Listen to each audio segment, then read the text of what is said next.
Mr. Cooper. Chris Cooper. Chris Cooper. Thank you. It would have saved a lot of time if I got that over the phone today. With regard to Elias Market, I sent a letter to Mr. Spadoni requesting that the council continue to intervene with the residents on the appeal of Elias Market. I sent it to, I believe I sent it to all council too. I was expecting Mr. Spadoni to send it to council. Has the council been in receipt of that letter? Members of council did receive the memorandum, correct? Okay, and when, I believe, we talked briefly before the meeting, will that come up at the next council meeting? I'm going to ask Mr. Spadoni to get the pulse of council, and if there seems to be support for it, we'll have it on the agenda. And is there a reason why the council might not continue to intervene? Is it necessary to have another resolution to continue to intervene? Mr. Spadoni?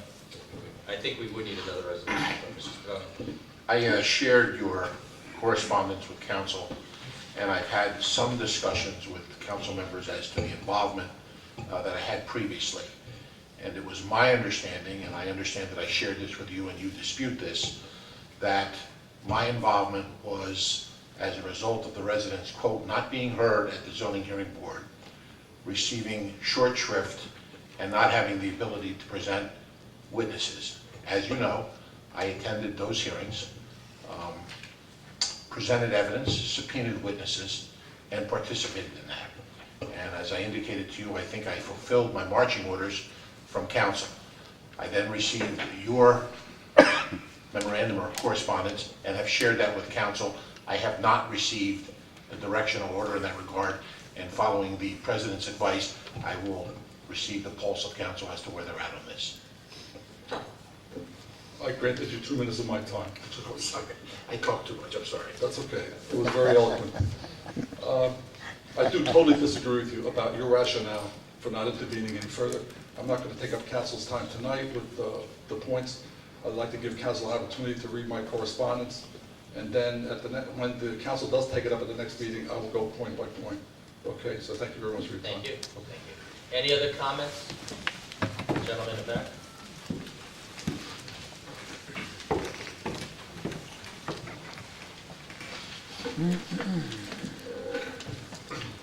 Good evening. My name is Bob Gilly. I'm on the board of the Chamber of Commerce Downtown Bethlehem Association. I'm sorry. Do we have your address? No, I'm coming to that. Right, I'm on the board, and my involvement with the Downtown Bethlehem Association relates to the fact that I also am Director of Business Development and Marketing for Dewey Engineering. I came here, again, as Ron mentioned earlier, to share some perspectives, and I want to reiterate the fact that neither of us are here to request or advocate for, in any way, shape, or form, for to reconsider their decision. It's not about the result, it's about the process. I'd like to share with you that myself, along with the principals of the firm, have 3 priorities. 1, our clients. 2, the employees that make the company what it is. And 3, the community that we're here to serve, because we are in Bethlehem. It's not what people think. It's about what we do. It's not about critics. It's about what we do. And I would like to suggest that our clients really enjoy coming here. In fact, we often encourage them to. They enjoy the restaurants, the merchants, etc. Our employees like to shop here and enjoy the restaurants. And most of all of them enjoy the fact that when they can do all those things safely. And I think that speaks a lot for the city of Bethlehem. We believe strongly that it is our responsibility to give back to the community. We are not a merchant, we're not a restaurant, but we feel as though we share equally in the success of the downtown. Now, how do we do that? I'm not going to sit here and give all sort of examples on how the company contributes to that. That's for others to say. We value more what others say than rather what we say, because ours could be construed as self-serving. So I would encourage you, talk to any member of the board that you like, the manager of the DBA, or any merchant or restaurant person, and they will tell you. We do it because it's the right thing to do. A healthy downtown is in everyone's best interest, and although we do not directly profit from that, we believe we benefit tremendously.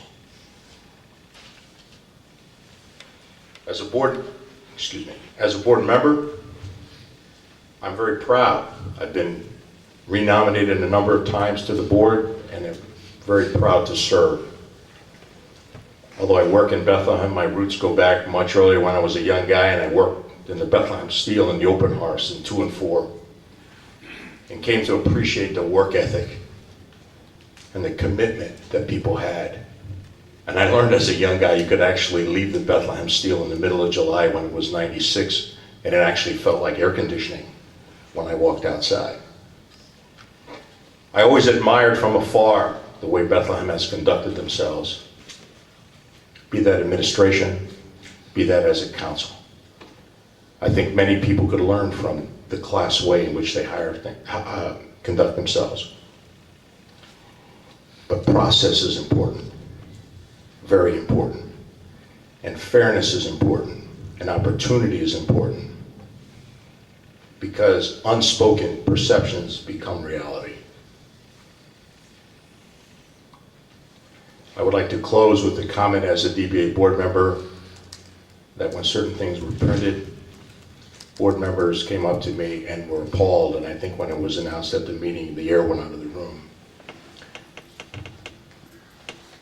For me to go back to my colleagues who have volunteered numerous hours, unbelievable, in which I personally provide 5 to 10 times the amount on my own because I believe in what Bethlehem is trying to do. I think it's important by your action and processes to support the efforts of not only what we're trying to do, but everyone. We don't say we do more than anyone else, we do our share, and many do more. But I think it's important that everyone is treated fairly and be given an opportunity. I want to thank you for your time. Have a good evening. Any other comments? The lady in the rear. Mr. President, if I might, before, just to address the issue was just discussed, I just want to be clear, unfortunately, I was out of the country at the last council meeting when the nomination of Mr. Fazil was put forward before council. So I just want to make it clear that the administration would not have put Mr. Fazil up for nomination of the Planning Commission if there was any inherent conflict in doing so. It is the opinion of the city solicitor, and he's here and he can speak for himself, but that there was no conflict that existed. Any potential conflict that would arise as a result of Mr. Fazil's nomination of the Planning Commission would be dealt with on a case-by-case basis as it is with any other member of the Planning Commission. We have developers on the Planning Commission, and when they have issues, they recuse themselves. And so conflicts do arise on occasion, and so long as they're properly dealt with, that's the appropriate avenue or vehicle in which to do that. And so we don't believe there was a conflict of interest. I did not receive any calls or questions of the administration in the week that his nomination was put up. And he has been a great resident of the city for 25 years. He's a business owner. And, frankly, the corner of Broad and New would not exist, that building, if not for their investment back into the downtown. And their employees do make enormous investments of their personal time in the DBA and other worthwhile causes. And I just wanted to be on the record that I don't believe that there was a conflict of interest, nor does the solicitor with Mr. Fazil's nomination. Thank you. What head is he talking about? Good evening, everybody. My name is Gui Shu Fang. I live at 3218 Martin Drive, behind the Elias Market. Today, I'm talking about my issue is regarding this zoning issue and enforcement issue. First off, zoning issue. I'm in this process try to appeal with a zoning decision regarding the special exception for Elias to build a huge warehouse over 8,200 square foot with 3 loading dock, 40 feet to my fence, 80 feet to my bedroom and one side, and 25 feet to another side. The thing is, Mr. Mickey Thomason wrote the conclusion about the special interest, that's appeal, that decision, wrote the decision, only use a partial record. and that's only used November 29th. We went to appeal for 2 nights. The first night went for 4 hours. The second night, about 2.5 hours. He only used the second part, 2.5 hours. We don't know who paid the transcript for the second part. Anyway, he wrote a conclusion, said Eli's farmer market will current, the outbuilding, burned down building is 4,400 square feet. There is no testimony anywhere stated was 4,400 square foot, which he wrote it in the decision. So that's what we in the record. I don't know where that come from. And the second thing, he said, Eli's farmer market, that's a loading dock will be uncovered, further reduce their expansion 1,500 square foot. There's no testimony.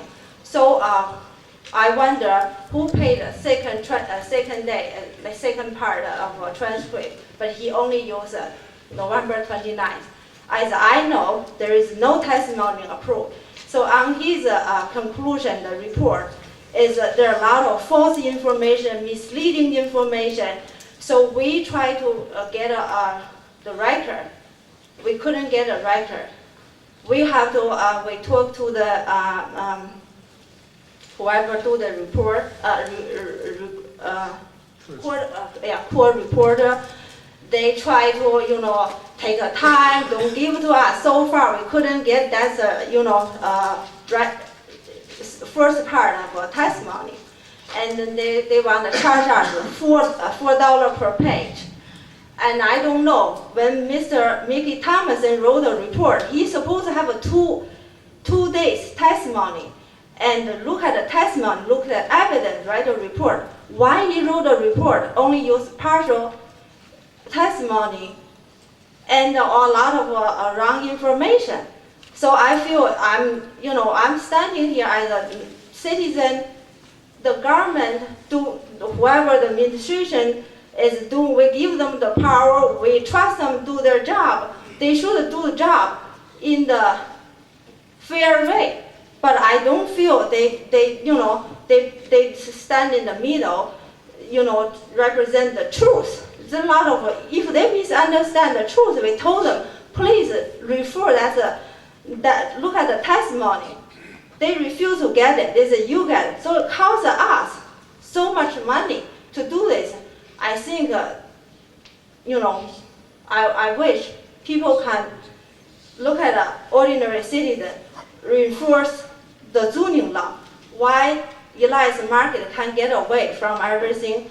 And Mr. Mickey Thomason wrote a report, is biased to protect the Eli's. That's not right. So another thing is, every single business in Bethlehem City, the trash has to be covered.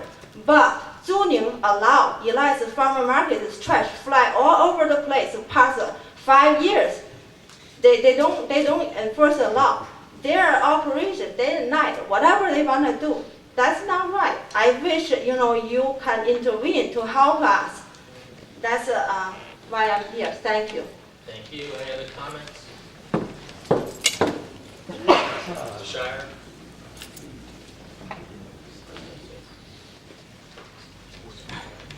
Bill Shire, I'll give my address, 1890 Eaton Avenue. On Elias, I think I mentioned last week that the cumulative effect of the variances and special exceptions over the decades amounted to a rezoning. And spot zoning at that, because the site is only 1.82 acres, that's illegal. If something happens in increments over the years, does it become any more illegal or any more legal? If it was done at once, it would be illegal. I can't see how this could be legal. In any event, rezoning is the responsibility of the council. This accumulation of decisions by the zoning hearing board, which are not empowered to rezone, has amounted to a rezoning and a usurpation of the powers of council. And that is why council should continue to work with the neighbors as a friend of the court. Tomorrow is the third town hall lecture. If anybody here did not get an email about it and would like to get emails on future lectures, let me know. The title is The Egalitarian Promise of Moravian Bethlehem. Some surprising truths about the origins of our city. The speaker is Seth Moglin, professor in the English department of Lehigh University. Promises to be rather stimulating, I think. I have to hold this up closer. According to the flyer, Professor Moglin will explore the unconventional spiritual beliefs and social arrangements that characterized the town of Bethlehem during the 1740s and 1750s. Bethlehem's Moravian founders created one of the most egalitarian communities in 18th century America, but they also feared and ultimately abandoned their most impressive social accomplishments. Moglin will argue that we live today in the shadow of this failed egalitarian promise as surely as we live in the shadow of Bethlehem Steel. His town hall lecture is derived from a book in progress entitled Bethlehem, American Utopia, American Tragedy, which traces the history of our city from Moravian founding to its post-industrial present. Just to provide another thought on that period of Bethlehem history, I have a CD entitled Colonial Music in America, the music that was composed in colonial days in America. Half of the selections were by the Moravians at Bethlehem. Thank you. Thank you. Any other comments? This meeting's adjourned. And Mr.